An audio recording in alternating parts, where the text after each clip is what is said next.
Um, so I just read up on your. It just said human aggressive, and you have like some kind of sheepdog. Is that correct? Yeah. Yes. Her name is Birdie. Go She's to right fill, there. What's that? go to fill me in. Yeah. So she is a livestock guardian dog. This is Hmm. a lot like I know more now than I did when I got her, I guess. Okay. So she was I got this dog because I saw one in Chicago. I used to live in Chicago, and it was like on the sidewalk. It was this beautiful dog. I was like, oh my god, this dog's amazing. It's so sweet. Blah blah. I started looking into these type of dogs. From what I saw, it just said they were aloof with people. Hmm. I'm like, okay, fine, they're aloof, whatever. But she came from a farm where she was like bred to be a livestock guardian dog. And so I don't know if they just like didn't socialize her with people because I kind of read up about this stuff later. And like some breeders are like old school where they don't want them to be with humans because then that's like, defeats the purpose of them or whatever. I don't really know what the situation of her upbringing was. I've had her since she was 8 weeks old. When we got her, we came down to Austin to get her, and we stayed here for like a week or so, just to kind of make a vacation of it. And Hmm. the first people she met who were our neighbors in our Airbnb, she's a puppy.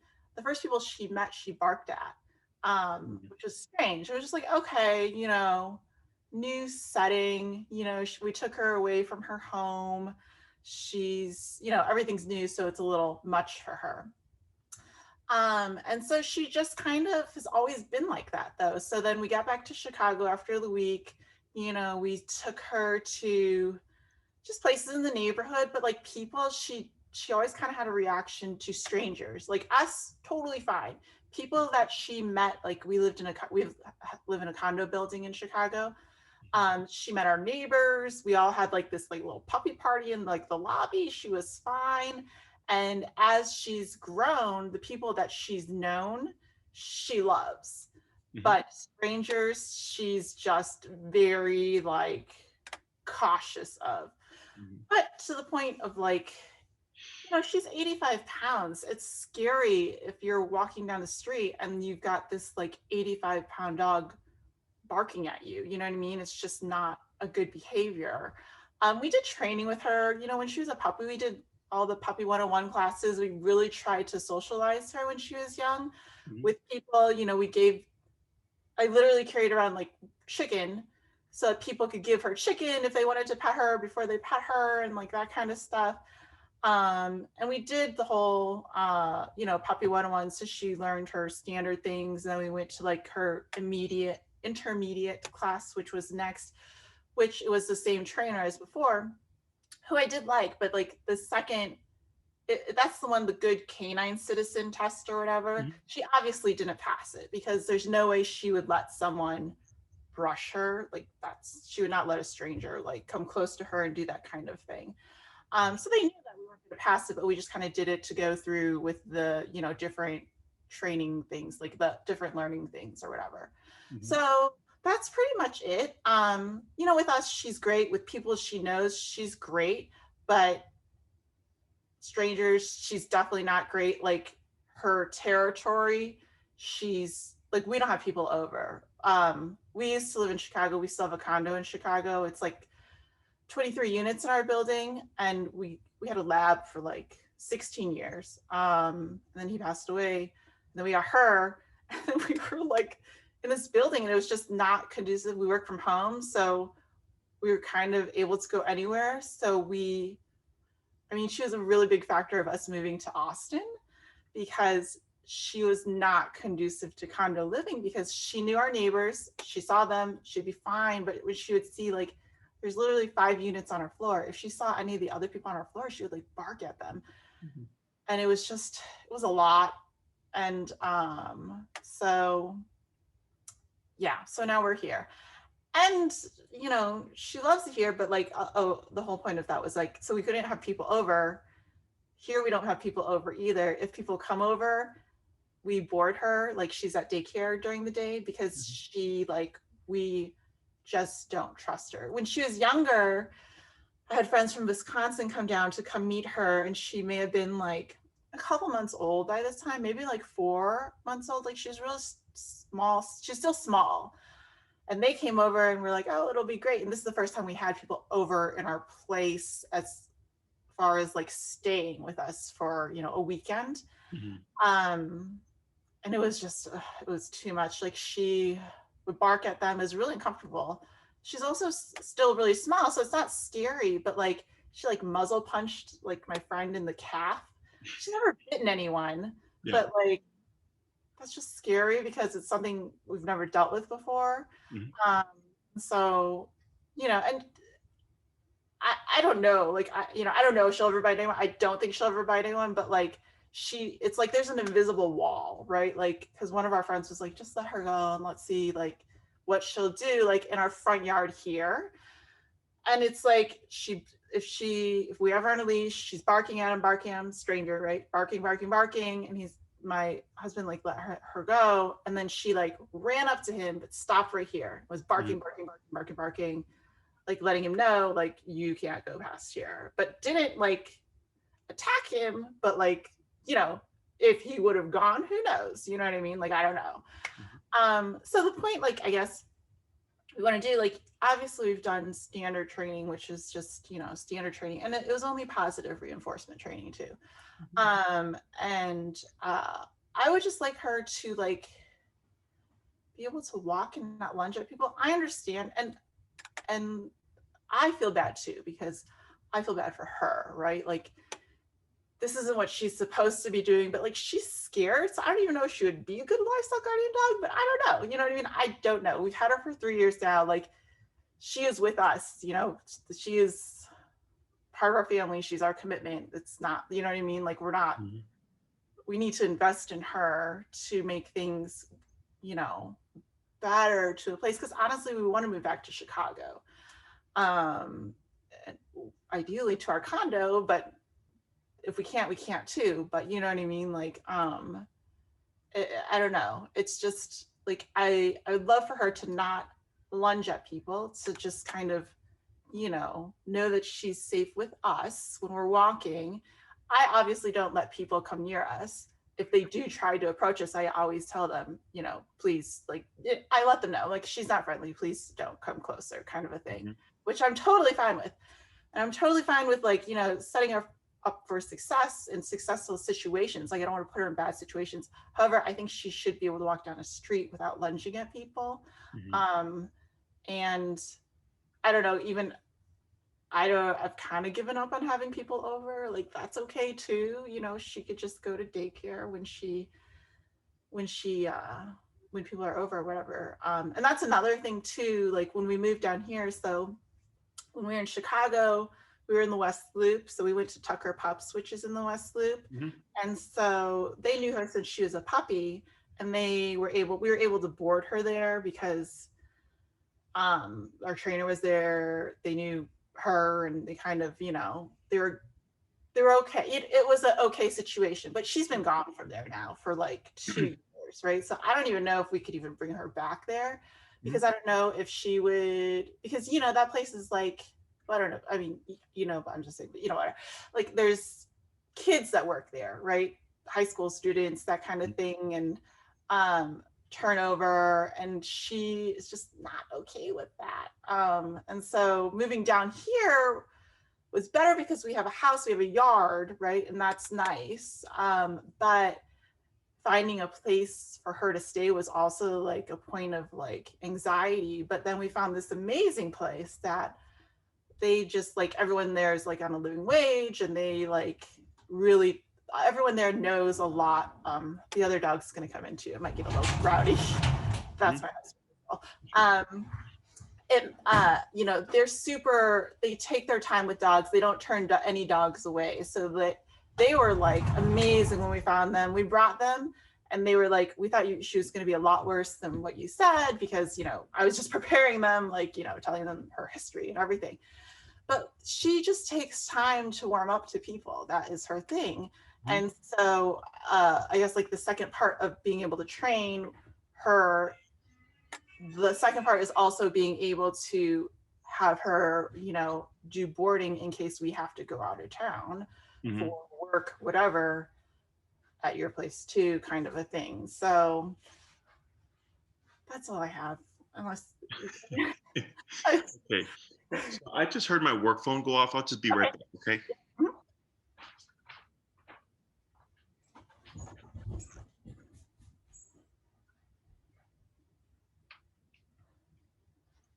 All right. Let's make sure I wasn't missing something. So your case with the breeder, did you meet the other puppies? So here's the thing. I met the puppies that were there, and this is something I didn't realize at the time, so I looked back on it. When we were there, her mother was there and she was barking at us the whole time. Like the whole time. The other puppies, there were 2 other puppies that were still there. They weren't with the mom anymore because they had weaned off, and I guess she was like done with them. Like, so they separated them from the mom. And those 2 puppies, her siblings, I obviously, puppy, you're like, oh, I'm gonna go say hi. They did not want me near them. Her dad, though, sweetest dog, like Yeah. so So sweet. even the other 2 puppies you said were like kind of. Yeah, so we approached them and they barked at us, and so we just stood there and looked at them. And by like, would you say like friendly puppy type barking, or like No, barking like? no. Not like a welcoming bark, like a hey, stranger bark. Sure. Did they have livestock on the farm? Yes. Okay. Were they breeders, or did they just happen to have a litter? They are breeders of this particular dog. So this dog is from Poland. It's like a Polish, that's the origins. And people, just side note, like had I gone back, I would have gotten one from Poland if I really, really wanted this dog, because they actually are now like companion dogs there. But here there's like only a handful of these breeders, and they're all pretty much, I mean, I belong to like this like Polish Tatар sheepdog Facebook group, and I've learned a lot from them and stuff. Mm-hmm. But the ones here in the US are really just bred to work. Sure. Don't get me wrong, there's other people here in the US that have them and that have gotten them from these places. But they all kind of have the same, I mean, I've, in the beginning, it was all so new to me. I reached out to like everyone, was like, hey, is this like what you're dealing with? And blah, blah. And it is pretty consistent with her breed. Like it is consistent. So, and that's like kind of hard for me too, because it's like, I can't be mad at her. I mean, she barks a lot because that's what she's supposed to do. She's supposed to use her voice to let people know that, she's, whatever, right? Like that's her mechanism. And it's hard for me. I feel bad to like, I don't know, stifle it, because that's what she's bred to do. Like I can't be mad at her for barking all the time, because it's like, that's who she is. Sure. So I'm at this like weird, yeah, it's just weird. Okay. So a lot of that stuff is just genetics, right? Yeah. Because there's nature versus nurture. And the fact that you just, you said, you picked her up, and then when you went to go like expose her and get her kind of acclimated to you and stuff, and had the vacation, she was already barking at people. Mm-hmm.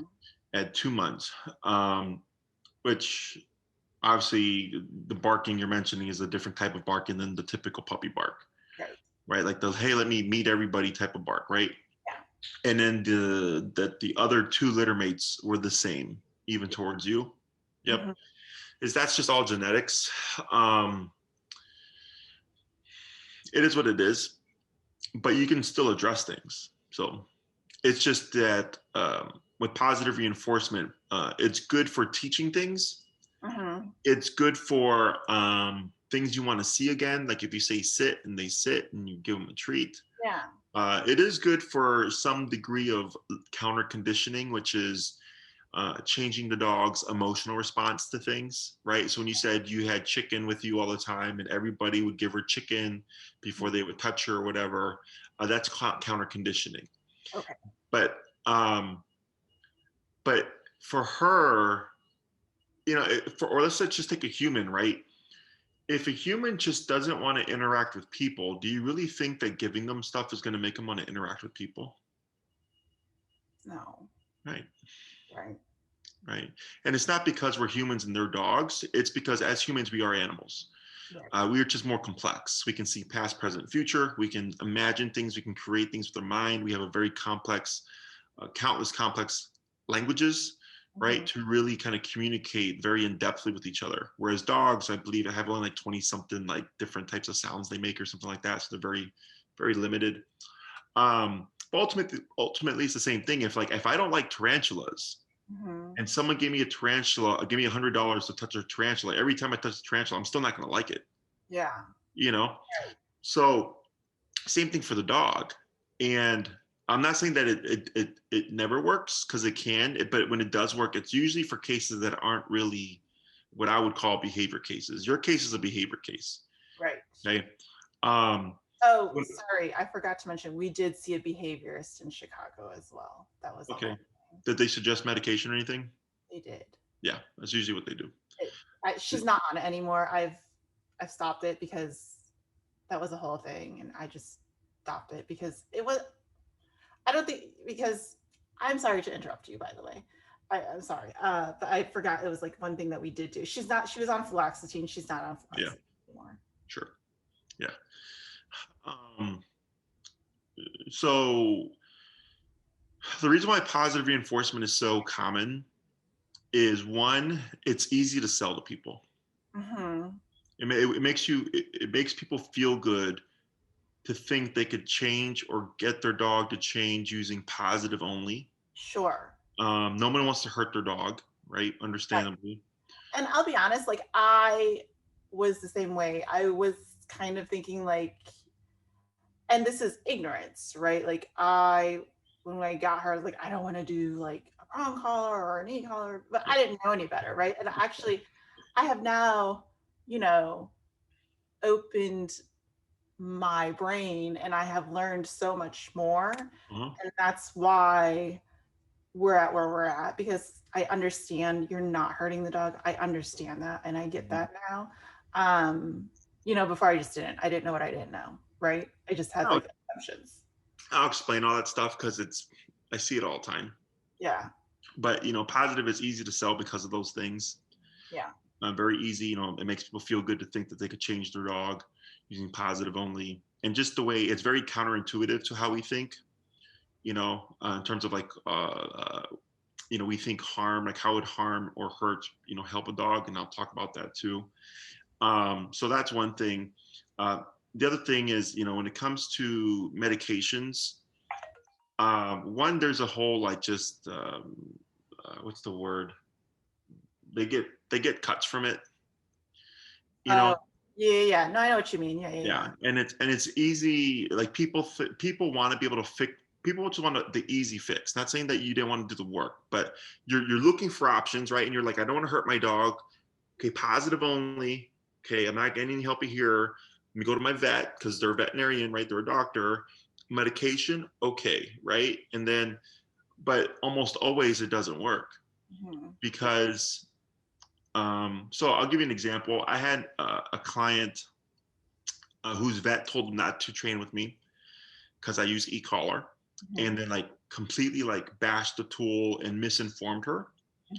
And she tried to cancel her consultation, which she had already passed the time to cancel it, so there was no refunds. So she was kind of forced into the consultation.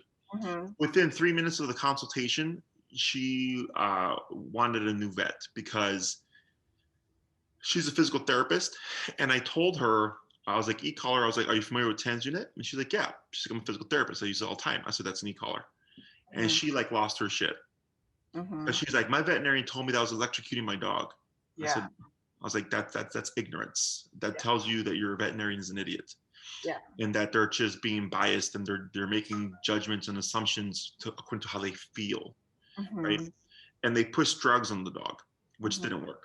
And in her case, the dog was a resource guarder. Okay. Which means protecting food, bones, things like that. She does do a little bit of that also. Okay. That is a primal instinct. It's normal.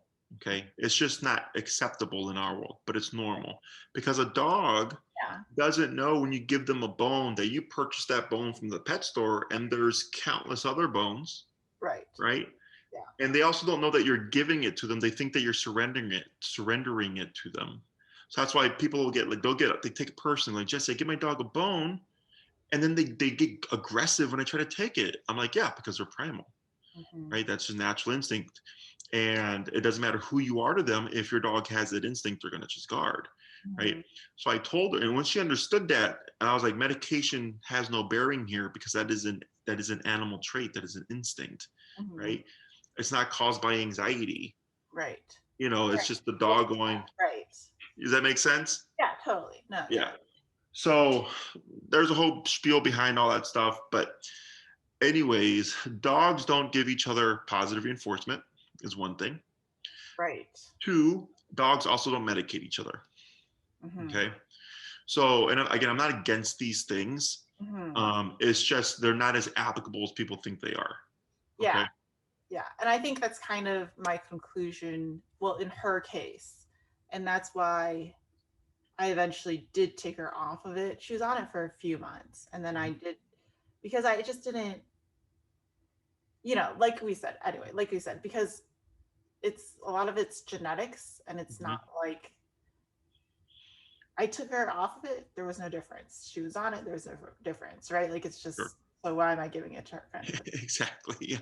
And what happens is a lot of people keep their dogs on it because they're afraid. Like they kind of forget what the dog like there was no change and they've had the dog on it for so long Yeah. hoping the dog's better, but then they kind of forget that it never helped in the first place, but then they Right. don't want to take the dog off because they don't want things to get worse, Yeah. you know so it's very very common. Okay. So the reason why we use tools like prong and e-collar are because dogs are physical animals. Right. Okay. So if she got out of let's say she was at daycare, right, and Mhm. she got out of line with another dog, what do you think that dog would do to correct her? Exactly. Yeah. They don't they don't sit each other down and say, hey, it really bothered me when you tried to mouth me during play today, right? They don't say like, hey, it's okay, people are friendly, you don't need to worry about people, they're not here to hurt you, right? They don't have these conversations, or they don't say, here's some fluoxetine, chill out. Right. When a dog is out of line, they simply bite and or correct each other, and they don't care if they know each other or not. They self-regulate themselves. Mhm. Okay. And dogs will go as far as killing each other. I've walked into homes with dead dogs. Mm. So because they're primal, right? Unlike a human, if someone had to defend themselves, um, people wouldn't just go to killing the threat if they can avoid it, Mhm. right? Because we're taught not to do that, and there's laws and all these things, right? And we have all that stuff in our head, and we try to avoid altercation because we don't want to get arrested and taken to jail and blah blah blah blah, right? Dogs don't live by those kind of laws or rules. Okay. Right. So if I bring a puppy home to my dogs and that puppy gets out of line, my dogs would correct that puppy even though they've never met that puppy in their lives before, right? And they would nip and or bite that puppy, and they don't care if it's 2 months or 3 weeks or 4 weeks or whatever. They just go, you got out of line, we're going to correct you. Okay. So when it comes to fear-based type dogs, okay, the leash reactivity in my book, if it's like almost 98% of my human reactivity cases, that's the first thing that goes away. Okay. Okay. That's like the easiest thing to fix. It's just getting your dog to like not lunge at people is Yeah. the easiest thing to fix. Okay. Okay. Yeah. Um, the harder thing would be getting her to overcome that natural perception of threat that she takes from people and getting her comfortable with people. Okay. Meaning like getting her comfortable to the point where she would accept new people into her social bubble. Mhm. Okay. Where she would be okay with them, like she would be okay with you or your husband or people that she's known since she was a puppy. Sure. Okay. That's harder because that's more so building comfort and a relationship. Yeah. Okay. So realistically speaking, how this would apply is people outside, I could care less about. Right. Right? The whole notion that dogs should love everyone and everything is not true. It's Same me page. as a Yeah. person. I'm sorry. Same page. Yes. Yeah, me as a person, I'm sure not everybody who's met me likes and or loves me, right? I'm sure there's people that don't like me or hate me, and But vice versa. I don't like everybody that I meet, right? That's fine. But as humans, we don't go like, I don't like you, so I'm gonna lunge and like punch at you, right? We just go, I'm gonna avoid this person because I don't like them. yeah. Um, Also, we don't say hi to everybody. You know, if you go to the store, you might talk to the cashier, you might talk to an employee, right? Or maybe ask someone for directions. But other than that, we tend to keep to ourselves, right? So, but that doesn't make us antisocial. It just means we don't say hi to everybody. But dogs, however, have this notion that they have to say hi to everybody and everything, and they have to like everyone and everything. And that's completely not true. Okay. All your dog needs to do is go out and coexist and not be a problem. Yeah. Okay. So that's the easy part. Okay. And then we would have to advocate for your dog, meaning, if your dog's not bothering anybody and you see someone like look at your dog and like, oh my God, I've never seen a dog like that, and just start coming at you like, oh my God, I want to pet your dog. That's where you would step in and go, get the hell away from me. You're not Yeah. going to touch my That's dog. already happened. We're there. Okay. That Yeah. advocation is already there. Good. So that's the other part of it, right? Because it's like, okay, you're going to behave yourself. Don't lunge at anybody for no reason. And our job is to not give her a reason, right? And those two things together, she's fine. Yeah. When it comes to people coming into the home, Yeah. we have an exercise for that. Okay. And when it comes to getting her to open up to people that would come into the home, that's more realistic than people outside. Okay. And it's doable. So what do you mean, like people? Because I mean, it's only me and my husband, right? We're the two humans, so we're fine. So what do you? So we're the two people in the home. So you mean with us, it's like us? That's it? Or No, like, friends, family. oh, okay, Yeah. yes, Because she would see them repeatedly. yes, okay, So that's more realistic. okay, Okay. yeah, So the way this works is typically when I'm dealing with cases like this, anybody or any dog the dog met before 6 months yes, to be in the clear. Okay. they are. Yeah, Well, they are now, but they're all in Chicago, so we haven't seen them for like 2 years. But. sure. And then anybody the dog meets after 6 months or after like the behaviors really started to escalate tend to be kind of out of the circle of trust. Okay. It's super common. So the goal here would be, if let's say you come back to Chicago, she meets those people again, and it doesn't go well, right? No problem.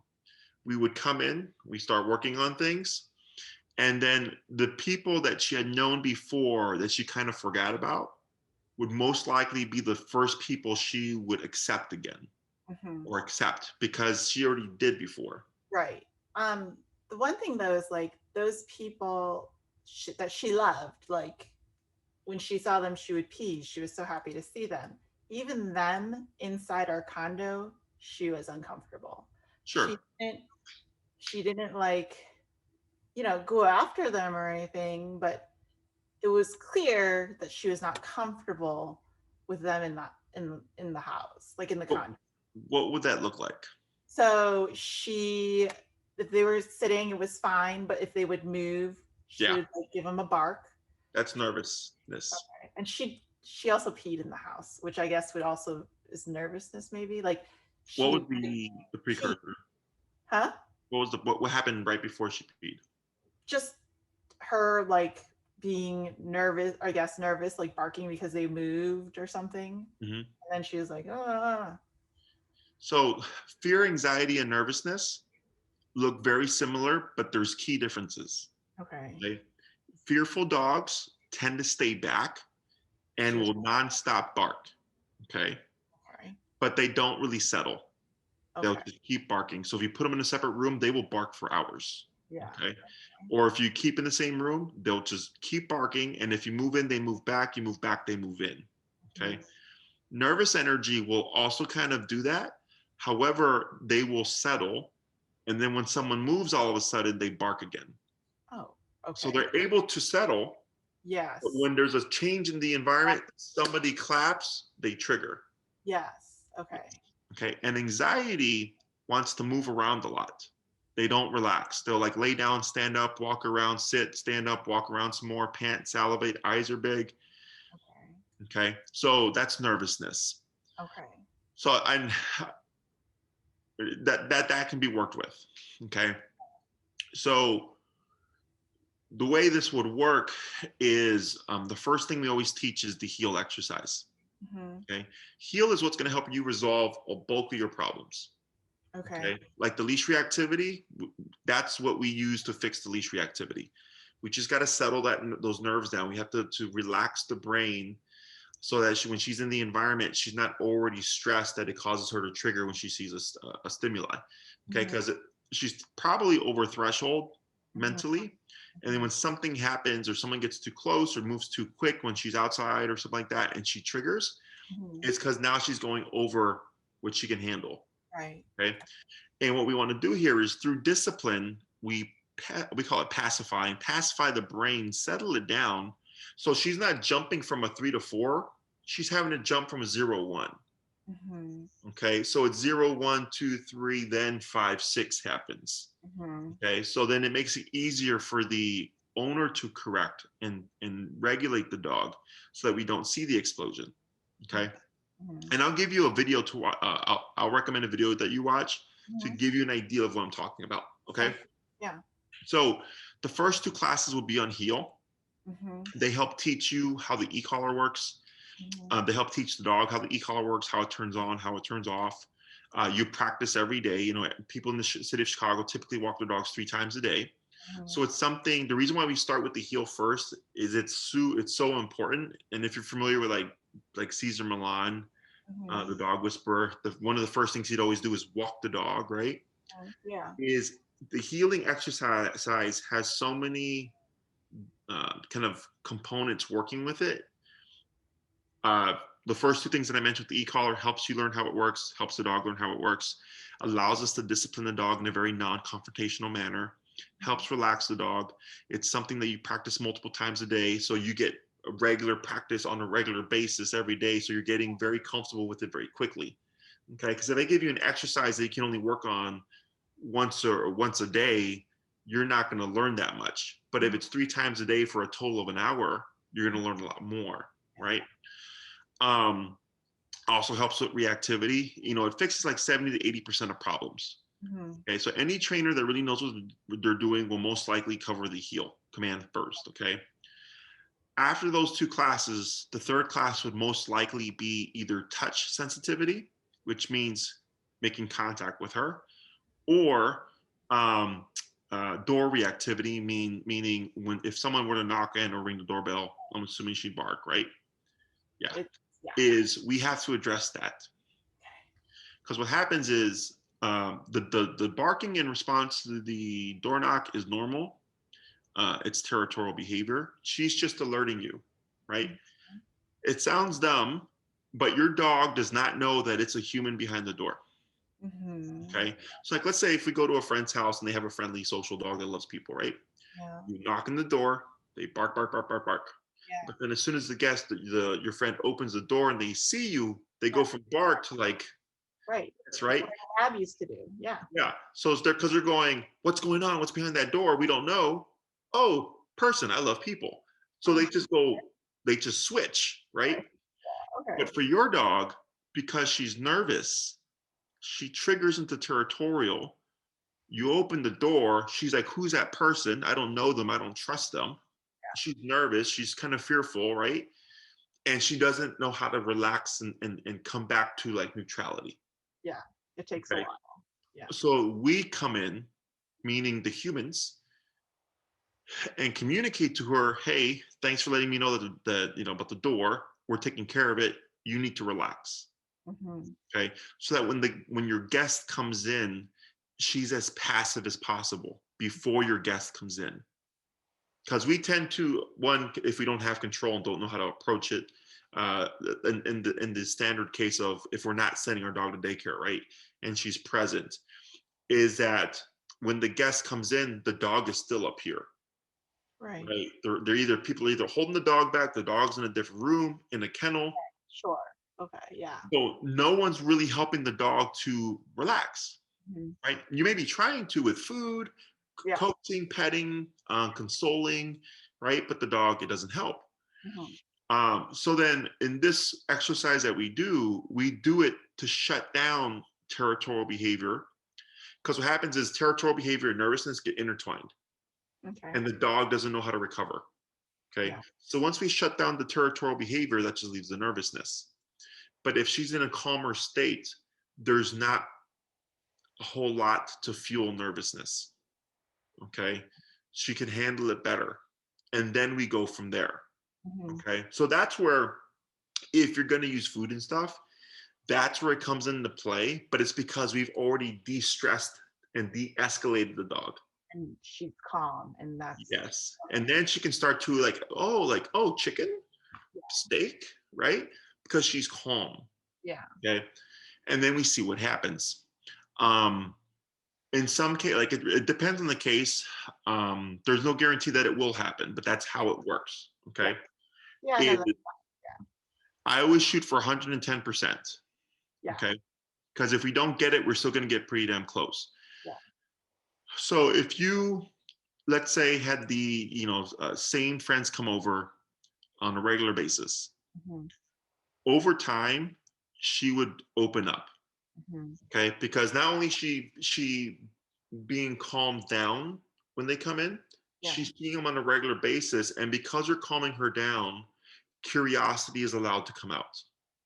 Okay. Hmm. If you don't calm her down, dogs tend to stay suspicious, Mm. right? And then somebody moves, they bark, Right. right? That's suspicion. She's alerting to say, hey, what are you doing? What are you doing that? Why are you moving like that in my house, right? Suspicion. So once you settle that stuff, because curiosity will not come into the brain if the dog's suspicious or threatened. Okay. So we get that done first. And then over time, she's like, you know what? I've seen you 100 times. Nothing's ever happened. We're good. Yeah. And then her bubble grows one person. Yeah, that makes sense. I mean, I guess it's kind of like her daycare, maybe. Like the people that are there are regular staff, like I said, because they're like on a living wage. But even there, there's a handful of people that can handle her. There's like maybe, I think literally like five, and no one else can. Hmm. And she sees these people, well, not so much recently because, of last year and whatever. But prior to that, she was going probably like twice a month. Hmm. Um, and there were people that were like training her and stuff, like working with her to get comfortable in like the car, what other things, whatever. And she just like would not like Wow. take them. But then there's like literally one person there. Well, there's like several, but there's one that she just loves. Like that is her best friend Hmm. person. And it's just so strange because it's like she's seeing all these people Hmm. um there consistently, but then there's only a handful that she's like, okay, like we're fun together. Yeah. So it can be a couple of things. One would be, think of your daycare as a community setting. Hmm. Okay. The reason why it's difficult for her in the home because it's her territory. Yes. Okay. Okay. Yeah. So if you take her to daycare, let's say the first day or the first few days, she met this handful of people, Hmm. right? Those become like the people it's kind of like the 6 months rule, Yeah. Okay. right? Yeah. And then everybody after that is Mhm. out of the comfort zone. Right. That Yeah. makes. Yeah. Okay. It's very similar to the 6 month thing that I was telling you about. Anybody before 6 months, the puppy tends to be okay with, and afterwards is suspicious. It's Okay. kind of like that, okay? Because it typically takes dogs 2 weeks to a month before they settle into an environment, Okay. right? So like I'll get clients that they got a dog and the first 2 weeks the dog loved everybody. And literally on the end of the second week, like a light switch, the dog hates everyone but the wife. Hmm. Because the dog is now possessing the wife and is against everyone else. Okay. Okay. And it'll literally be like he was the sweetest dog for 2 weeks. And then a light switch, right? And I was like, yeah, I'm like that's how that works. Because it takes 2 weeks to a month for a dog to settle into a new environment. Okay. Okay, so that could potentially be why. The other thing is how they're approaching her. you know, maybe the people that she's more trusting of approached her correctly in the beginning, so she was able to build some level of comfort with them. And everybody else is just like some high schooler, and they're like, "Oh my god, I love kids," right? I mean, dogs, and then they're just like coming at her, and she's like, "No, no, no, I'm not that kind of dog." So there's a lot of factors there. I always take it with a grain of salt. Anytime anything happens at a daycare, um, because most of the time they don't know what they're doing. Mhm. Okay. Not saying that this one doesn't, but Mhm. here in Chicago, most of them don't know what they're doing. Yeah, I agree. So when it comes to length of time and cost and stuff, Mhm. it just comes down to how much you're trying to get done. Mhm. Okay. So I have 3, 6, 9, and 12-week programs. The 3-week program is I just want to walk my dog.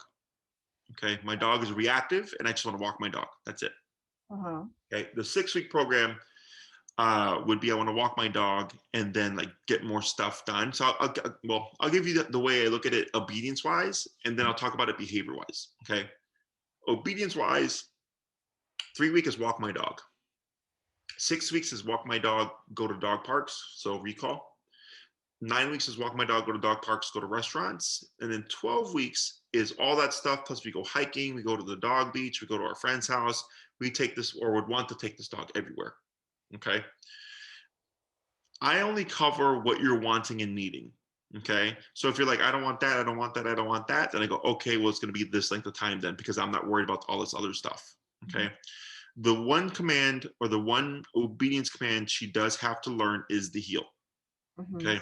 That has to happen. One, to fix the human reactivity or address the human reactivity. And then two, that's the basis for building off all the other stuff that we're going to do. Okay. Mhm. So she understands how the e-collar works. Mhm. So 2 classes would be on heel. By the 3rd class, we're either jumping into door reactivity Mhm. or touch sensitivity.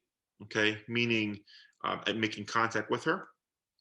So how that would progress, I don't know. It really just depends on how your dog progresses. It would be one or the other. Right. Okay. But at some point, we're going to cover both of those things. Yeah. So it'd be 2 classes on heel, a class on door reactivity, a class on touch sensitivity.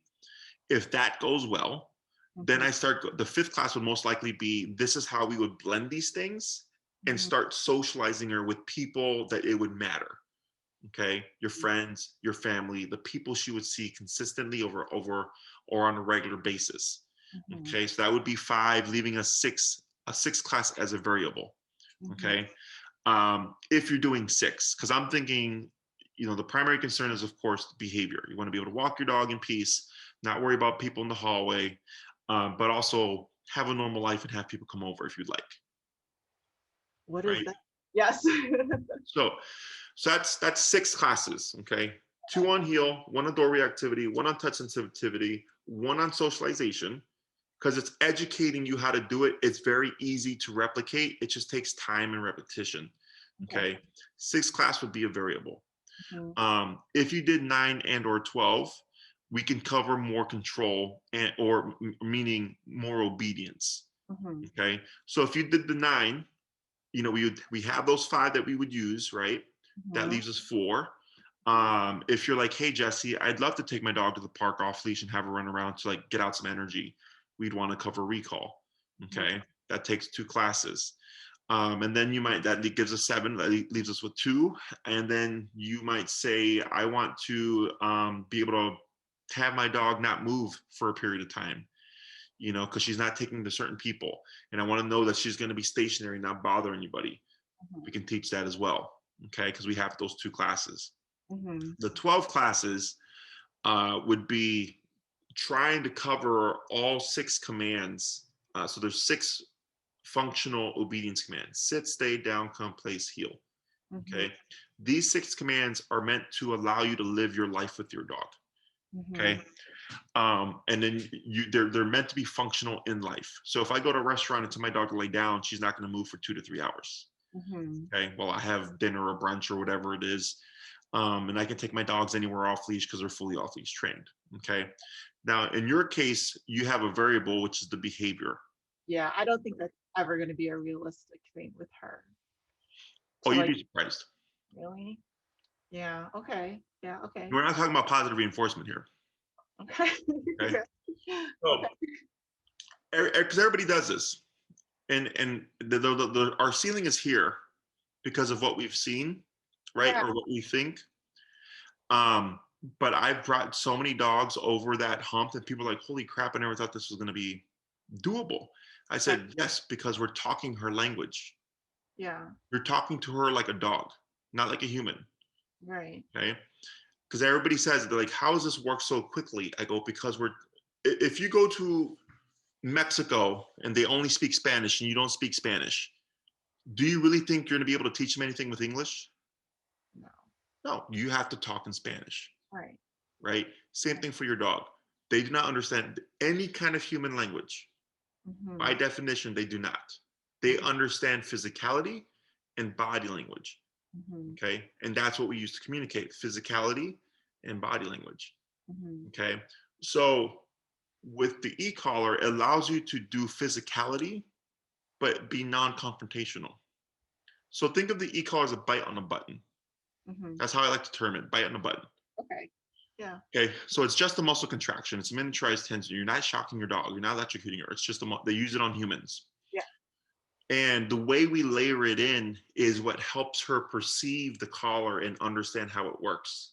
Mm-hmm. Okay, so that, like, let's say she did have a moment where she lunged and barked at someone, and you remoted her on the collar. Mm-hmm. You just bit her for doing something you didn't want her to do, just like another dog would. Mm-hmm. Does that make sense? Yeah. So she knows that she's not supposed to do that. Yes, but and there's a process to it, and it gets more in depth. But that's like the simplistic explanation of it. Okay, people think so growing up, I was raised old school. I was spanked. Mm-hmm. Okay, spanking hurt, but the intention was not to hurt me. Does that make sense? Yeah. Yeah, it's just that's what comes with the territory, right? Like, I got spanked, getting the belt in the butt did not feel good, but that changed my behavior. Right? Growing up, I only talked back to my mom one time. Okay, that was one quick lesson. Yeah. Literally a split second. I said something back to my mom. I got a hand to the face. That was it. Okay, conversation done. So, but her intention wasn't to hurt me. It was to teach respect. Yeah. Right? But the way we perceive it, like, so I've had people tell me, like, "Oh my God, your mom hit you?" And I'm like, I guess, but like, I don't perceive it as bad. Right. Yeah. It was necessary. Right. And it's part of the reason why I'm so disciplined now. Okay. So with dogs, again, they don't try to do things nicely.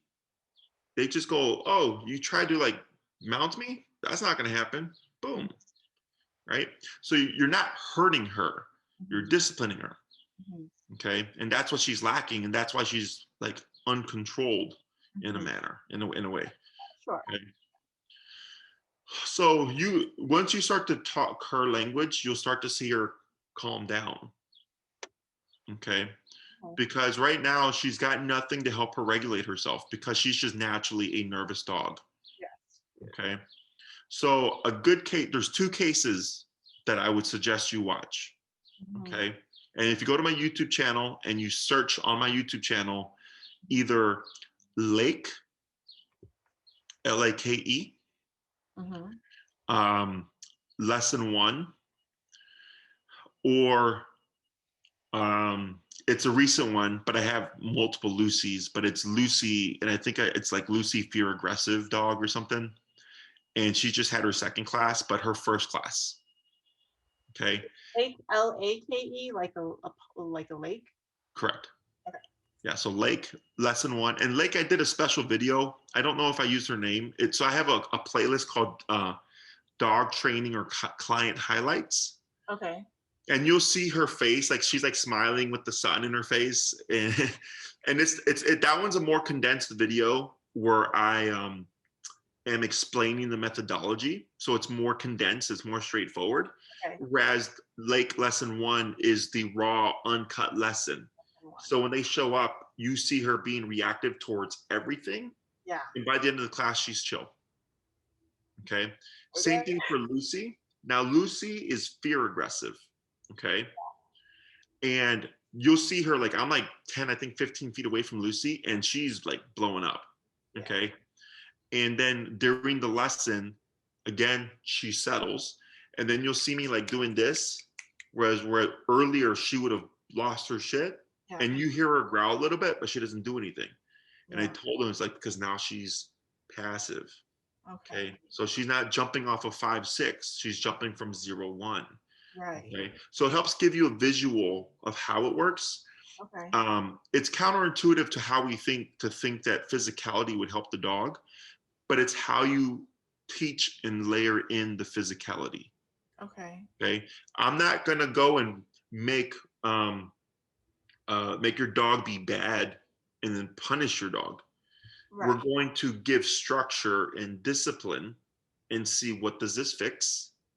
And then if we still see reactivity, then the initial approach didn't work like we hoped it would. But at that point, we can now correct her for the behavior, and she wouldn't see it as this, what the hell, what was that? She's like, oh, you're disagreeing with me lunging at people. Okay. So, but that's why how we layer it is super important. Okay. And I definitely recommend you watch those videos, at least the condensed one. Yeah. And then it'll help kind of clear up in your head like what I'm talking about. Okay. So the length of time you pick and choose is completely up to you. At bare minimum, I would do 6. Okay. And I'm just spearheading the behavioral stuff, the stuff that I know is super important. The 9 to 12 week would be if you want more control or to see how far you can take her. Yeah. Okay. Now, your case, I don't believe it's a behavior case, but not like crazy behavior, because that's a different program. Okay. Oh, I'll explain the difference to you. Yeah. It's an option for you. I personally don't think you need it. Okay. My behavior program is for the lifetime of the dog. So I come in and I give you an assessment, and it's almost always 12 to 16 classes. Okay. And you're paying a flat fee. It's more expensive because you're paying for the lifetime of the dog, right? Yeah. As I come in, I get the job done. I get as far as we can, and that's why I say 12 to 16. We do fully off leash trained, pending you do your homework, and we push the behavior as much as possible. Okay. Whether or not I get her over the hump is just up in the air. But let's say 2 years from now, something happens and she regresses or whatever, and you need to get her back on track. You would give me a call. I come back in. I go, this is probably going to take me 3 classes. We do the 3 classes, but you don't pay any money for them because it's with the program. Okay. With the other programs, the 3, 6, 9, and 12, you're paying for a specific amount of time. Okay. So it's cheaper, but if you do 12 and if she needed 2 more classes, you would have to pay for 2 more classes. Sure. Right? Almost always when people do 12, they're more than happy what we get done. And I almost always get everything done. Okay. Because I've been doing this for 10 years. I know what I can achieve. Okay. Within a time frame.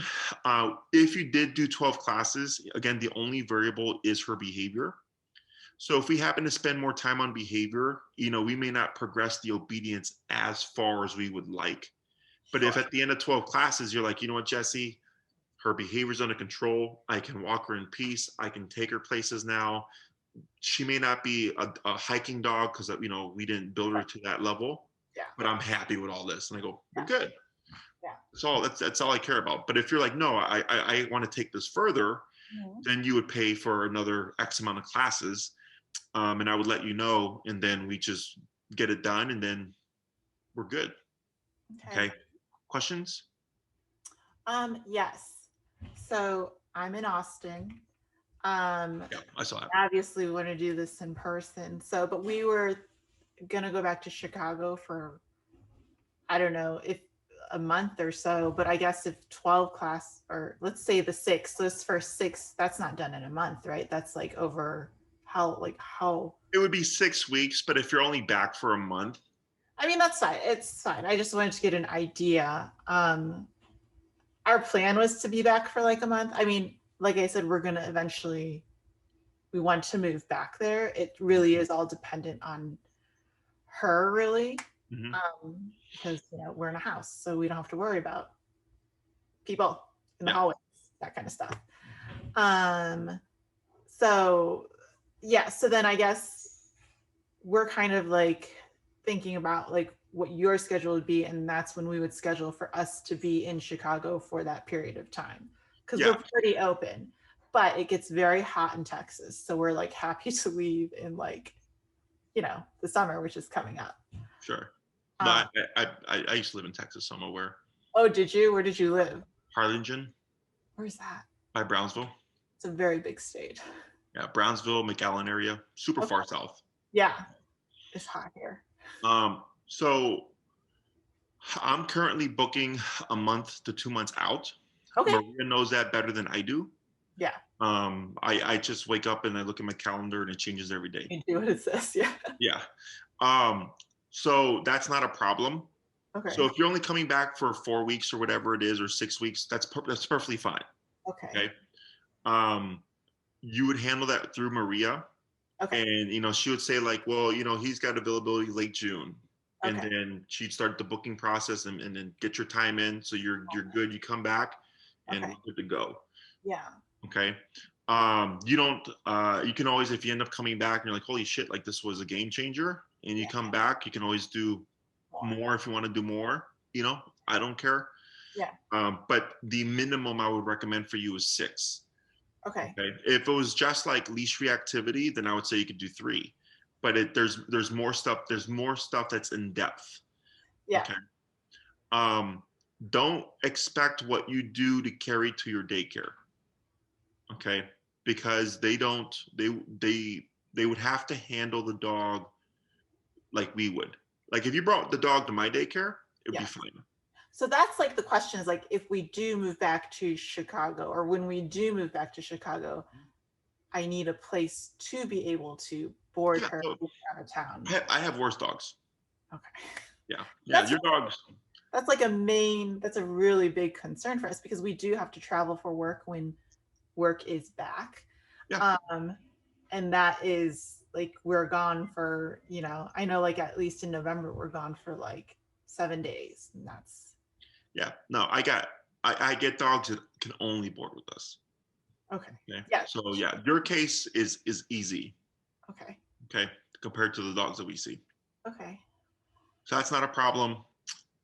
So Maria would handle all the booking stuff. Now, please be aware, I thought turnaround time was 2 to 3 days. Mm-hmm. I talked to Maria, it looks like it's 5 to 7 days. Okay. And I'm booking a month out, which for you guys is fine, because obviously you're booking for the future. But just that you're aware, if you email her and say like, hey Maria, it's all good to go, there's just a rotating line of people. I saw your Instagram post. Yeah. You're letting people know. It's fine. People are still throwing hissy fits over it, so I'm just like, that's what people are. They're just crazy. No, it's fine. Yeah. But yeah, she'll get you all squared away. And the collar that you would need would be the Dogtra Black Edition. Do I need this? She'll tell you this, so don't worry. Okay. She'll tell you. And then it's meant for 70-pound dogs and over, so it's meant for your size dog. Okay. It's the best collar there is. Fully waterproof system, 1 mile range, so plenty of range for the standard family pet.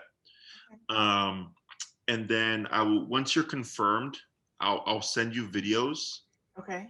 To watch to prep you for your lesson, which I would obviously just wait until you're actually going to have your lesson. Sure. If you watch them now, you're not going to remember by the time you get to me. Yeah. They are meant to help you get more acclimated to your collar.